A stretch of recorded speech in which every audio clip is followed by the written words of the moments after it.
Okay guys, ayong mo to mag DIY ta karon og Bluetooth speaker ato speaker oh. Basta mga angkol gig naong hilig nag DIY. So mo ni ato ang plywood. Babaw na sa mga kuan, ulungan. Mo ni ato mga sukod-sukod.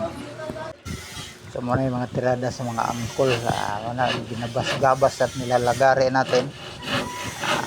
Mga DIY tirada nato diya. Din na ato nang gitupong-tupong para nga dili mailhan kay hiwi. So din ni nangita tagpaagi para malingin nato ang lungag. So wa man tay saktong gamit, awa ng mga discarded mga angkol ug nawong. So awa na para lang yun malingin ang lungag. Pero ang pangutanag nalingin baka nagtarong. So din pinokpok at dinokdok na natin kasi nalingin at nabilog na ang lungag. Ginamitan natin ng mahiwagang martilyo. Okay guys, nabuo na gyud ang atong gikalingawan nga speaker.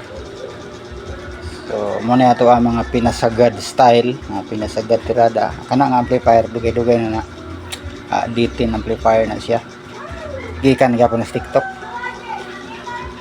Yung kanade ay LG na siya. Speaker atong gi-recycle kay guba naman ang kuan na recycle na to. Yung kana siya ang subwoofer is gikan na sa TikTok. Mahalo na tag 350 ang buo ka na. Ato ani testingan ron guys sa pinasagad style na to. Pagkapinan aning microphone nga gikan gyapon sa TikTok, mo ni pag testing ani ron. Truminaw kung mura magikan is tawag ng tanghalan kay golden microphone man. Wireless man siya, mo na mga pakapin. Mo na siya tingo guys. Video man taman. So dinhi na taon nasakpan nga obulyo man mukarat siya kay wa na sentro ning usang speaker. Minus na yung matastarsan na yan.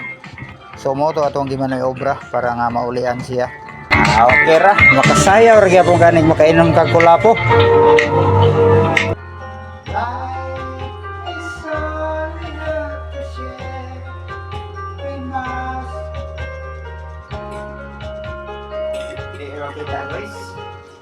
Awa na, dili na kita. Di po yun kami mura sa lyrics. Pas kang walwala eh.